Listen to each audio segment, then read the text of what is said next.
Hola, buenos días, o buenas tardes, o buenas noches, según como os pille. Vamos al vídeo número 16, el 16º vídeo de la serie de diferencias entre las doctrinas católicas y evangélicas. Es el punto número 13. Nos toca el ver tres figuras que son o corresponden a una misma, digamos, entidad o personaje, que es obispos, ancianos y pastores.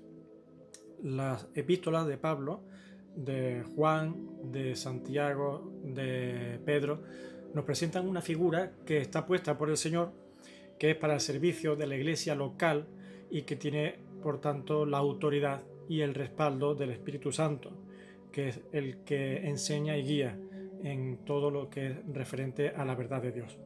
Cuando digo iglesia local, será un tema que veremos más adelante.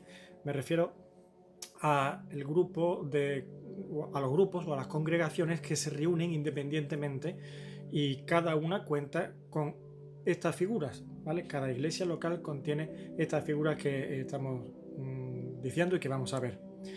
Para ello debemos tener muy claro y presente el significado del término autoridad, que ya lo vimos, lo mencionamos en el apartado anterior, donde decíamos que nada de dominio, nada de ejercer voluntad propia, nada de establecer pensamientos ni visiones personales respecto a algún tema o mi visión particular de algún asunto. Eso no es la autoridad bíblica. La autoridad bíblica es la que emana de la palabra de Dios, la luz y la visión que nos aporta la palabra de Dios y la misma persona del Señor, ¿verdad? ¿Por qué digo esto? Pues porque hemos dicho que es una figura que está puesta por el Señor. La figura del obispo, anciano o pastor. Y por eso decíamos que contaba con la autoridad y el respaldo del Espíritu Santo, ¿no? Las figuras que encontramos en este sentido son, como hemos dicho, los llamados obispos, ancianos, pastores, y esas tres figuras apuntan a un mismo personaje. No se trata de escalafones distintos donde uno es más que otro. Eso sería pues mismamente una jerarquía de poder, y es lo que precisamente queremos esclarecer en este tema, que la Biblia no enseña eso y no lo contempla. Son la única mención que se hace en la Biblia respecto a personas en la iglesia a las cuales se les ha dado por parte del Señor el ministerio y la responsabilidad de servir a la congregación local, encargándose de su pastoreo, de su guía, de su ayuda, de su consejo, de su enseñanza, de la disciplina, del cuidado, etc. Eso no significa que cualquier creyente, contando con cierto grado de posibilidad, de discernimiento, de conocimiento, no se preocupe de la ayuda, del consejo, de la guía, de la enseñanza, etc., ¿no? Todos somos cuidadores unos de otros. Todos debemos preocuparnos unos por otros, mutuamente, responsablemente, amorosamente. Y cuando ves la posibilidad de ayudar a alguien o de aportar algo bueno a alguien, pues no debes renunciar a ello, y forma parte del amor y de la responsabilidad cristiana. No hay que decir, bueno, para eso hay pastores o hay ancianos que se encarguen de ellos y ya está, ¿no? O de esa persona o de tal problema. Tú puedes ayudar, tú puedes aportar algo, enseñanza, consuelo, ayuda, algún favor, lo que sea. Pues ahí está, ¿no? También. Primera de Tesalonicenses, capítulo 5, versículo 11, dice: por lo cual, animaos unos a otros y edificaos unos a otros. Y Colosenses, capítulo 3, versículo 16, dice: la palabra de Cristo more en abundancia en vosotros, enseñándoos y exhortándoos unos a otros en toda sabiduría.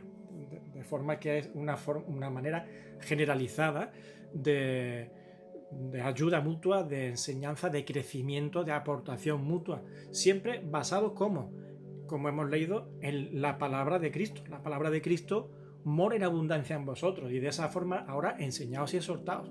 No que cada uno dé su punto particular o personal, porque puntos de vista personal y particulares pueden haber 7.000 millones, tantos como personas en el mundo.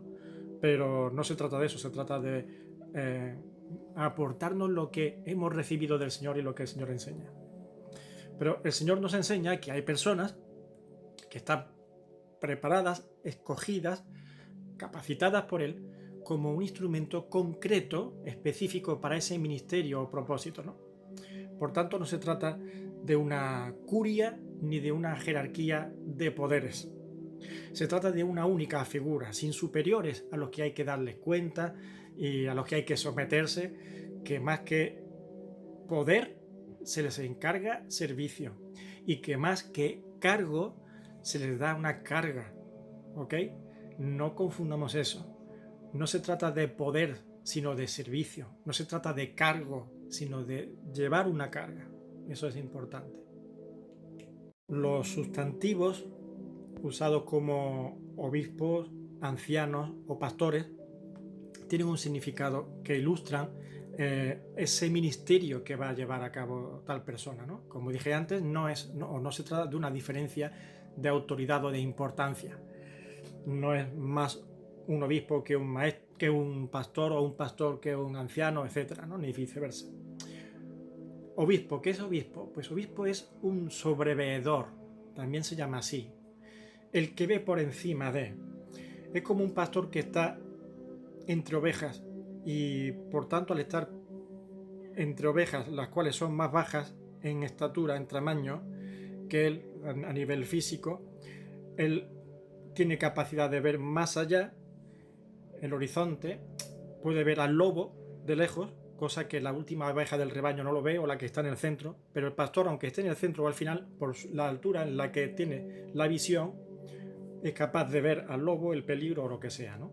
Así que es sobrevedor, el que ve un poco más allá, o bastante más allá. No es cuestión de importancia, es cuestión de visión, entendiendo que debe estar preparado, por tanto, y formado en el conocimiento de la palabra de Dios. Y por tanto puede enseñar a las ovejas, puede cuidarlas, puede exhortarlas. Los Hechos, capítulo 20, versículo 28, dice, por tanto, mirad por vosotros y por todo el rebaño.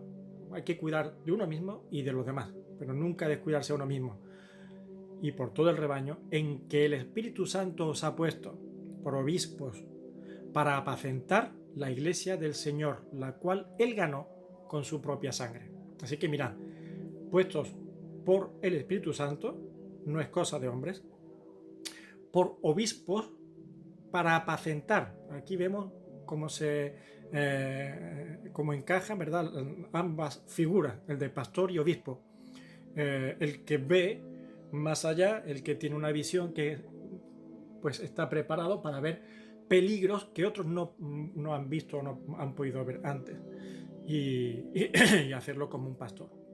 Atención, entonces, puesto por el Espíritu Santo y para la iglesia del Señor. No es un cortijo particular de nadie. No es algo que uno monta para hacer lo que le parece y que lo maneja como le da la gana.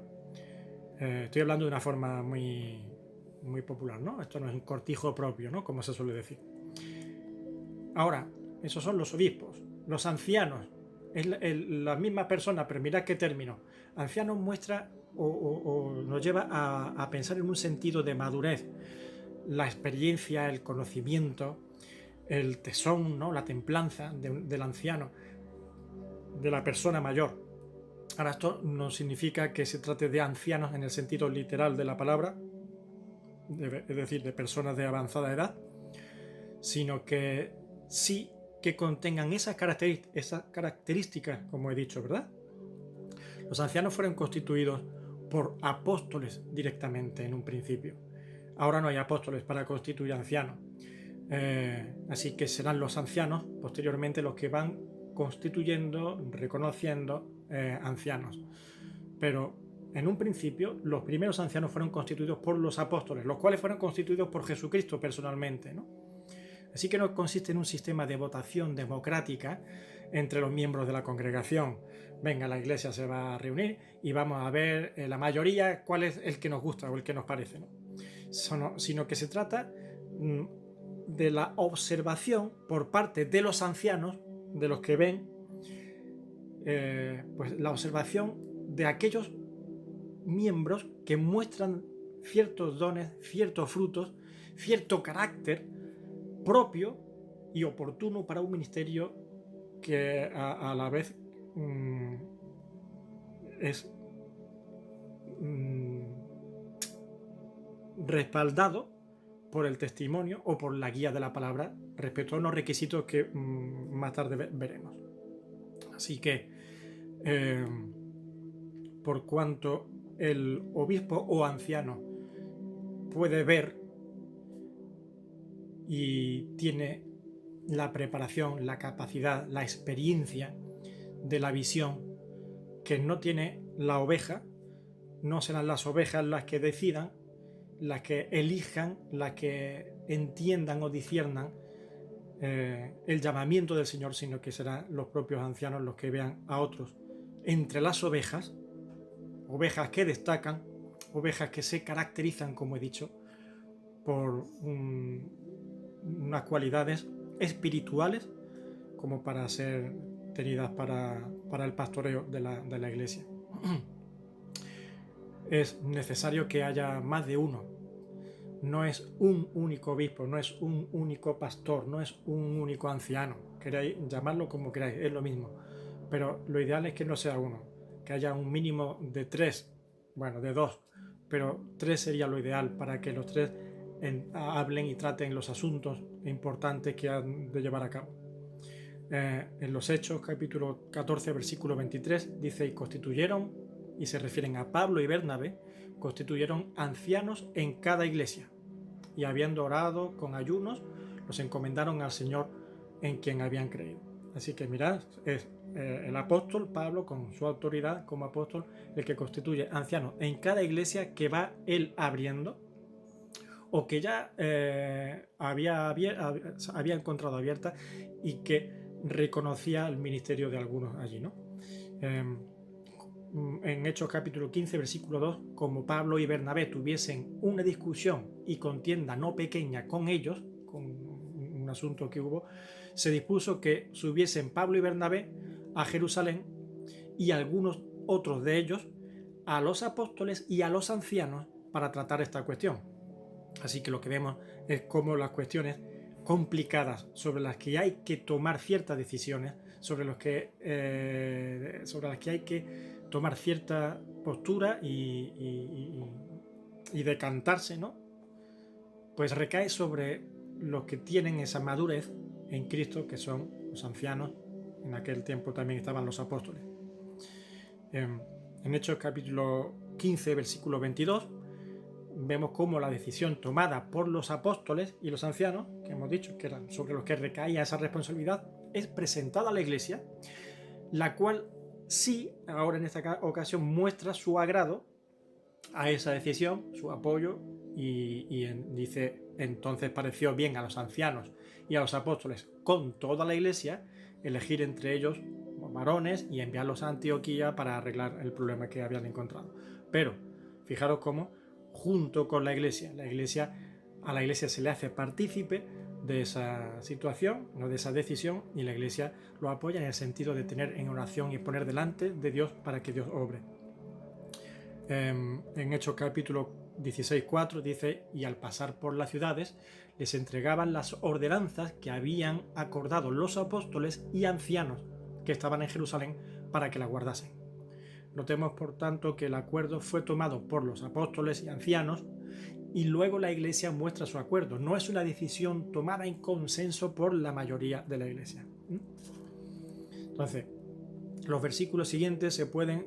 en los versículos siguientes podemos ver cómo el apóstol Pedro habla a los ancianos y se identifica como un anciano más junto con ellos, demostrando que no ostenta Pedro una jerarquía especial, una superioridad especial, un nivel distinto o especial. Solo es compañero en el servicio a Dios en su iglesia. Mirad, 1 de Pedro, capítulo 5, 1 al 3. Dice así Pedro: ruego a los ancianos que están entre vosotros, yo anciano también con ellos y testigo de los padecimientos de Cristo, que soy también participante de la gloria que será revelada, apacentad la grey de Dios que está entre vosotros, cuidando de ella no por fuerza, sino voluntariamente, no por ganancia deshonesta, sino con ánimo pronto, no como teniendo señorío sobre los que están a vuestro cuidado, sino siendo ejemplos de la grey. Cada detalle que aparece es muy importante. Cada aspecto que el apóstol está diciendo aquí manifiesta la realidad del amor y de la santidad de Dios que impregna este ministerio. Nada de hacerse señor de nadie, nadie de hacerse rico o pretender ganancia, como dice, no por ganancia deshonesta, sino con ánimo pronto, deseándolo, no por un interés material y no como teniendo señorío, ¿veis?, sobre los que están a vuestro cuidado, sino siendo ejemplos de la grey, vosotros primeros como ejemplos y no como señores de la grey, ¿no? Y no por fuerza, sino, hombre, como algo que gusta y que es deseable para el bien de los demás, porque ayuda. Respecto a lo que se requiere de estos siervos de Dios, vamos a ver qué se requiere de estos siervos de Dios. Hay unos requisitos, lo podemos decir entre comillas, los cuales debían ser unas señales, digamos, externas, porque el corazón solo lo conoce Dios, de que el testimonio de Dios y su palabra no sería pisoteado, al menos con razón, porque la gente podrá pisotear el nombre de Dios, el testimonio de la palabra de Dios o lo que sea, pero por lo menos que no tengan razón, que no digan, mira lo que hace o lo que dice o cómo actúa o cómo vive, y que lo digan con razón, sino que sea falacia, que sea falso testimonio, ¿no? Sabemos que todos somos responsables de nuestros actos, pero cuanto mayor responsabilidad asumas en cualquier disciplina, sea lo que sea, mayor responsabilidad se te exige también a la hora de cumplirla, ¿no es cierto? Así que mayor responsabilidad en el testimonio cristiano se requiere de alguien que va a guiar a una congregación cristiana que a los miembros de esa congregación, porque es más responsable por cuanto se le pide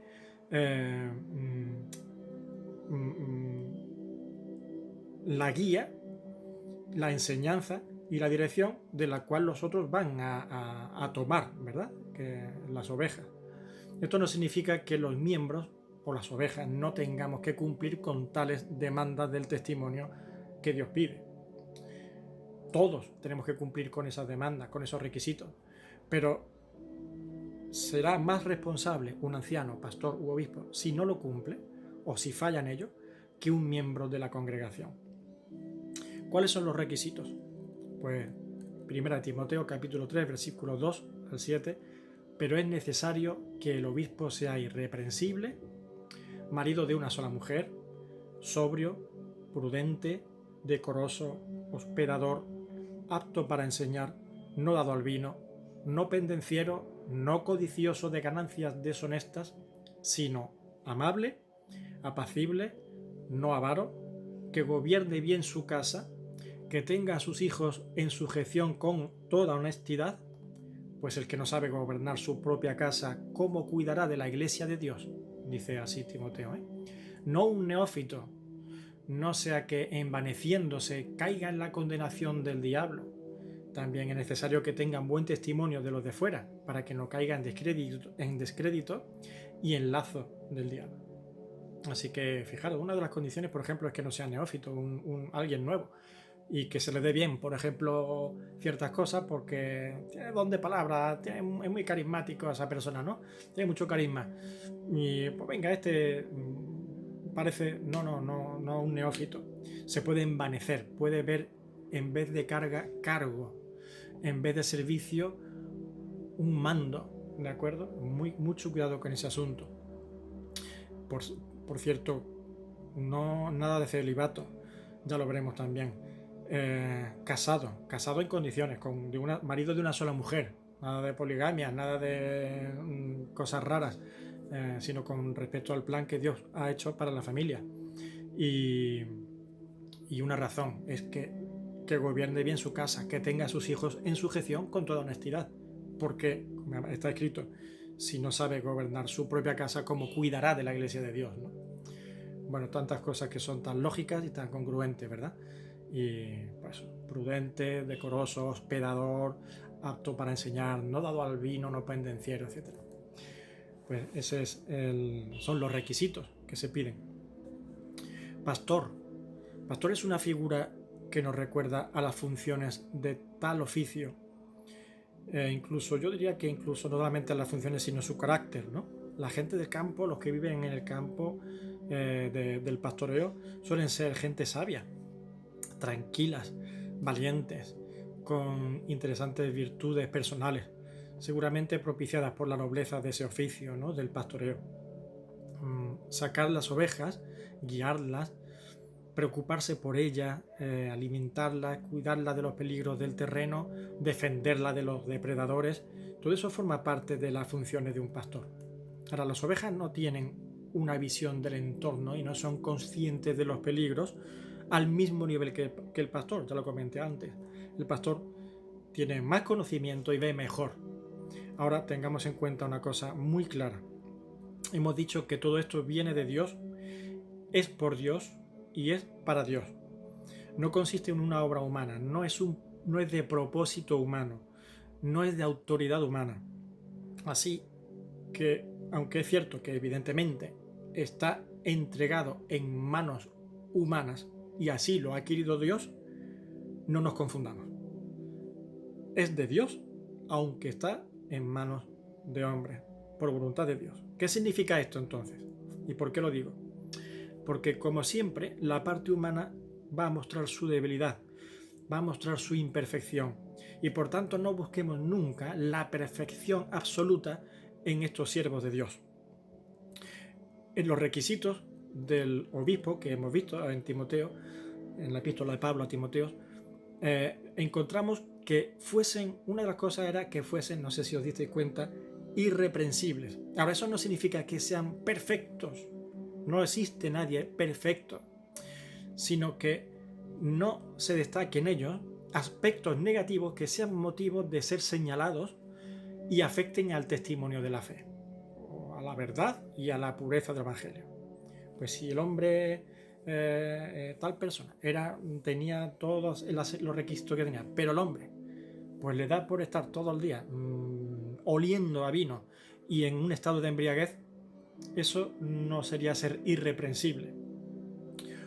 Eso es algo que propicia que alguien o que muchos puedan señalar continuamente con el dedo y decir, pues mira, este está todo el día borracho, ¿no? Pues todo lo demás es una maravillosa persona, pero esto ¿qué es lo que es? Aquí hay algo que falla, por poner un ejemplo. Ahora, otra cosa es que cumpliendo todos los requisitos de irreprensibilidad, como hemos visto, pues va a cometer errores, va a cometer fallos, incluso su carácter alguna vez le jugará una mala pasada, pero no va a mantenerse eso de esa forma en su continuo comportamiento o como característica propia, ¿no? Por tanto, aunque la Iglesia no se haya reunido para decidir por consenso ni por democracia, ¿no?, la constitución o el reconocimiento de los ancianos en la Iglesia, de los obispos, los pastores, sí que tienen, según la palabra y enseñado por la palabra, la responsabilidad de discernir la conducta y el fruto de estos siervos de Dios, a fin de entender, a la luz de las Escrituras siempre, que su camino es recto, que actúan y enseñan conforme a la sana doctrina que está en la palabra y que no se han desviado de ella. Mirad Hebreos capítulo 13, versículo 7. Acordaos de vuestros pastores que os hablaron la palabra de Dios, considerad cuál haya sido el resultado de su conducta e imitad su fe, si es imitable. Y si el resultado de su conducta no es lo correcto y no es lo que se espera de la palabra de Dios, pues habrá que entonces tomar medidas. Porque existen falsos maestros, existen falsos pastores, lo advierte las Escrituras. Hay quienes provocan divisiones en las iglesias, quienes las rompen. Y ante ellos la congregación deben estar alerta, tener sabiduría suficiente en la palabra de Dios para detectarlo y tomar, por tanto, las medidas oportunas.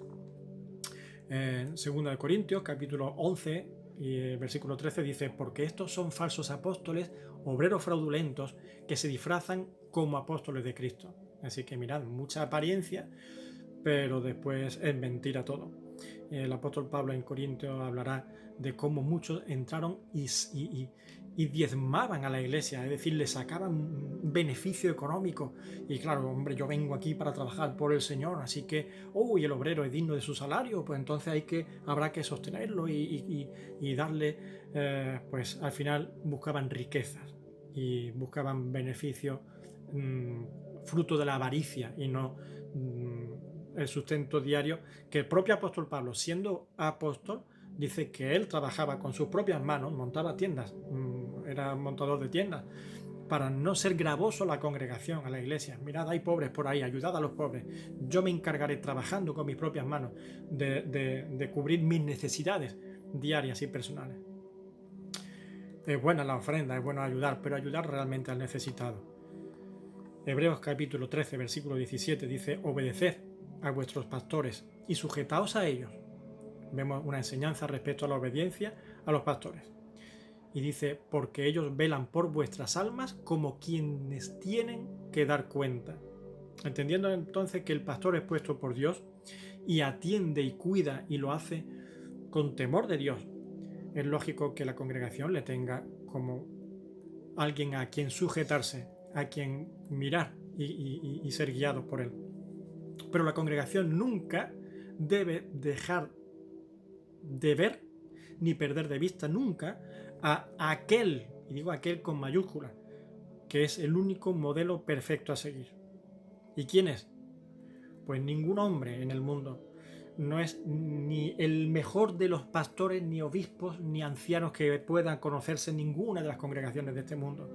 Sino mirad, Hebreos capítulo 13, versículo 20 al 21, dice: y el Dios de paz, que resucitó de los muertos a nuestro Señor Jesucristo, el gran pastor de las ovejas, y esto es con mayúscula, os haga aptos en toda buena obra, para que hagáis su voluntad, haciendo Él en vosotros lo que es agradable delante de Él, por Jesucristo, haciendo Dios en nosotros lo que es agradable delante de Dios mismo, por medio de Jesucristo, que es el pastor que nos guía, para que así podamos hacerlo, al cual sea la gloria por los siglos de los siglos. Amén. Y en 1 de Pedro, capítulo 5, versículo 4, y cuando aparezca el príncipe de los pastores, ese con mayúsculas, el verdadero, que no falla, el perfecto, vosotros recibiréis la corona incorruptible de gloria. Este es el que no falla, el que no defrauda, en quien estamos realmente basados, edificados y a quien esperamos. Solo tenemos un pastor, un obispo mayor y superior, un anciano con mayúsculas, y no es un hombre cualquiera, es Jesucristo. Y dice 1 de Pedro, capítulo 2, versículo 25, porque vosotros erais como ovejas descarriadas, pero ahora habéis vuelto al pastor y obispo de vuestras almas. Qué maravilla la persona del Señor, crucificado como un cordero en el madero, en la cruz, allá en el altar, como un sacrificio cruento, pero siendo después pastor de las almas, que por tal sacrificio salvó con su propia vida, el gran pastor y obispo de nuestras almas. Pues a Él damos gloria y Él nos guía. Un abrazo y hasta la próxima.